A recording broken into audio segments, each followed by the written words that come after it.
I just came up to move the chicken tractor and somebody laid an egg in the nesting box. And it's one of our green eggs. It's only the second one we got. Excuse me, ma'am. This one's not from her. Morning. We publish a lot of shorts on our chicken tractor, and there's mixed reviews. Some people feel that it's too small of a space, that we should let them free range. Some people think that it's awesome. You can feel whichever way you prefer. I was just going to share today what features we have in our chicken tractor and why we use it. This is one of the things that we add in. We do need to take this. This is the only thing we have to move in order to be able to move our chicken tractor, and that's our dust bath that Katie is enjoying immensely right now. Just gives them opportunity to clean their feathers, helps them cool down, and it's also highly entertaining to watch a chicken take a dust bath. This is Goldie talking to me right here. I levered up the wheels, so she's expecting to move and she wants to go. But I didn't have the heart to take Katie out of the dust bath quite yet. So our chicken tractor, this space in here is 8 by 8. We have 10 chickens, which I am. We would prefer 8. But we had 8 originally. That kept us in a nice amount of eggs. Now we lost 2 just to old age as they aged, and we were down to 6. Our chickens that we have, our original batch, is old for chickens, so our production has dropped drastically. From our original 6, we were getting about 2 eggs a day. And if we're baking, making pancakes, having breakfast for dinner, any of those things, and just our typical usage throughout the course of a week, that's not enough. So we had added 4 chicks. Now, just due to the age of our chickens, our German Shepherd loves the chickens. Due to their age, we're kind of at a point where we could lose one just simply to old age at any point. Our original, there's 4 that are 6 years old. There's 2 that are 5 years old. I kind of Googled, average age of a backyard chicken. 5 to 7 is the average age for a backyard chicken. So they're kind of middle to top range of that. And they're just not producing well anymore. And like I said, at any point, at this age, we may lose one. So we added 4, we're up to 10. We want to we call our original 6 that we have our old mama hens, we want to let our old mama hens just live out their life. So in order to get the amount of eggs that we want, we needed to add a few chicks. We chose 4, we're at 10.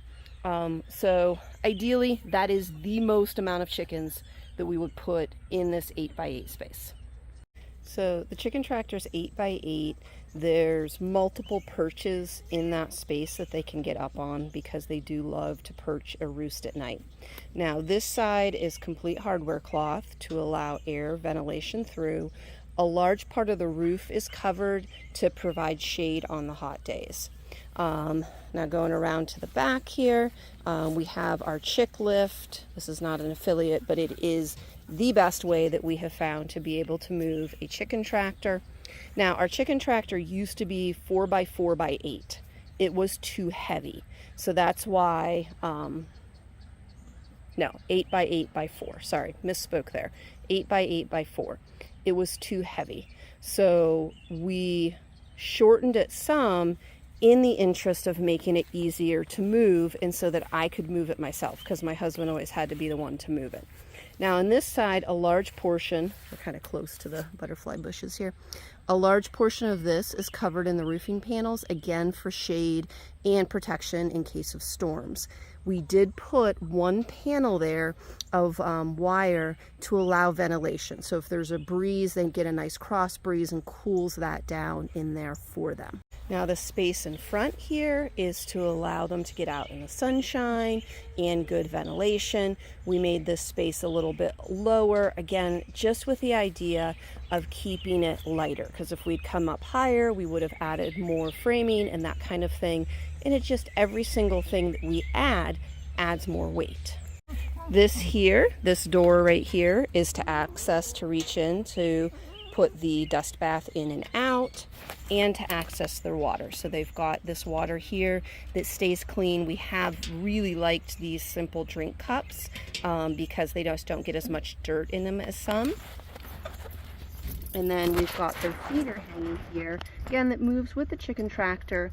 And we placed it, thus far has worked, that it's far enough away from their perches that they're not pooping down into it. So that just kind of allows us to keep everything nice and clean for them. Now this space right here is where we go reach in to get to the nesting box. Excuse me, Nala. So we just have these latches here. Nope, nobody's in there. And we just have a plastic crate. I use our chicken feed bags to keep the shavings from falling through the crate. I do like to use hay or straw, but at the moment we don't have any. The shavings are just very easy to get and to store. This is their entry point to come into the nesting box. They've got a perch that goes from this way. They've got a perch down lower. And this 2x4 right here, or 2x3, they can roost on as well. So our reasoning in the way we did things the way that we did. Now, the bottom 2 feet of the structure, we used the Joel Soliton broiler chicken tractor, our mobile coop, as the guide. We have one of his books that he shows how to do all the builds that he uses on his farm. Now, his is, I think, 10 by 10 or 12 by 12. We just scaled it down to an 8 by 8.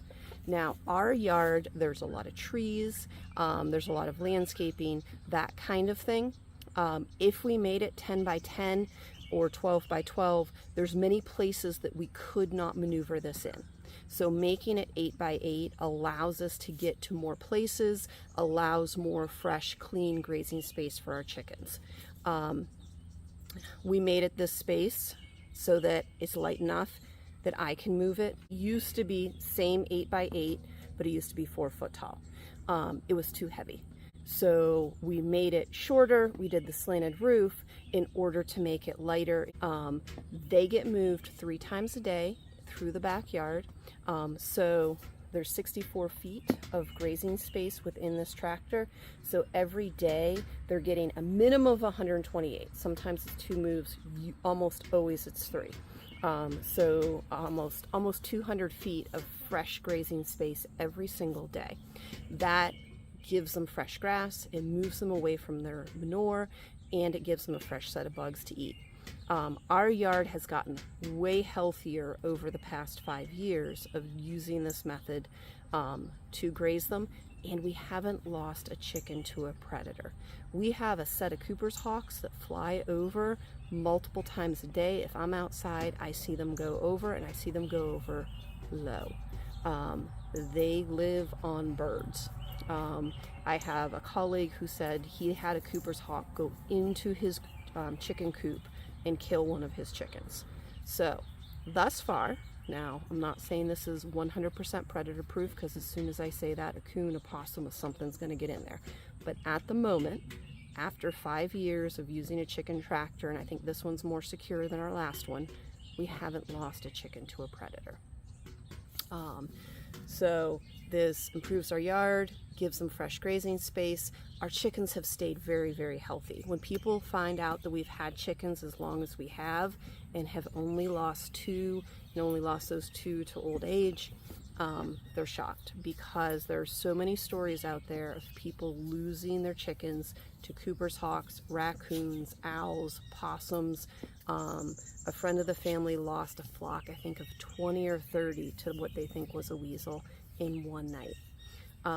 So that's multiple things. One, that's so sad because you do get attached to your animals. Two, it's in terms of the financial aspect. When you're putting your time and your money into your chickens so that you don't have to buy eggs, and you completely lose a whole flock of laying hens, that's kind of devastating, both emotionally and financially. So this allows us to continue to get our eggs, to protect our chickens, to give them fresh, clean grazing space, and allows them a safe, clean space to live. Our chickens have been very healthy.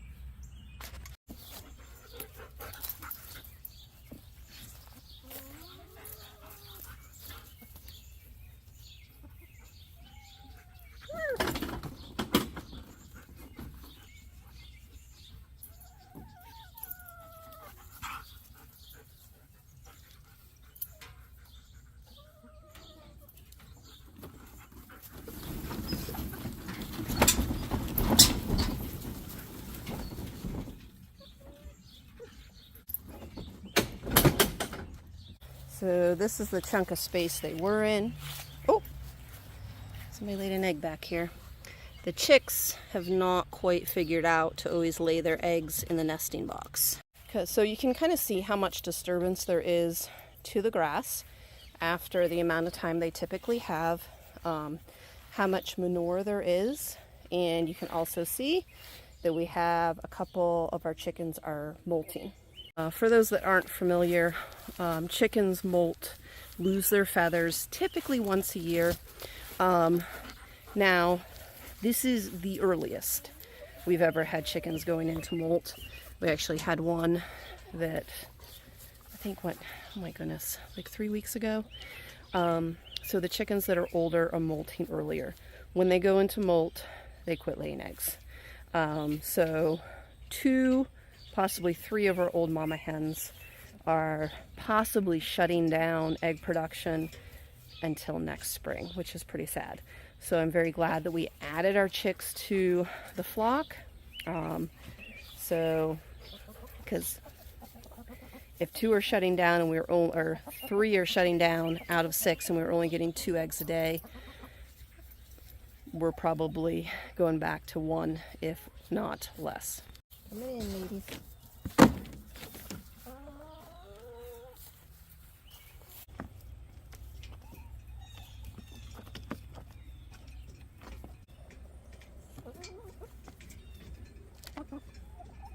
So our philosophy of our chicken tractor is clean, fresh grazing space, a lot of shade. We have big trees in our yard, so we're able to provide a lot of shade, fresh air, dust bath, fresh water, clean food, and protection from predators. And we live in more of a suburban area. We're not in a very tight housing plan. The houses are on 1-acre lots, but the acres are long, skinny areas. So if we let these guys free range, we could have some unhappy neighbors with chicken poop on their steps, on their patios, on their porches, and their garden mulch spread all over the place. Nala loves the chickens. For anybody that's concerned that she's going to hurt them when they are in their stationary run, she goes in with them. It is extraordinarily gentle. Check out some of our shorts of our goofy German Shepherd. You will see her with them, sniffing them gently, but never hurting them. So that's our setup. Thank you for joining us, and we'll see you in a video soon. Next is tomato processing that I'm working on right now. I've got about 15 or 20 pounds of tomatoes waiting on me.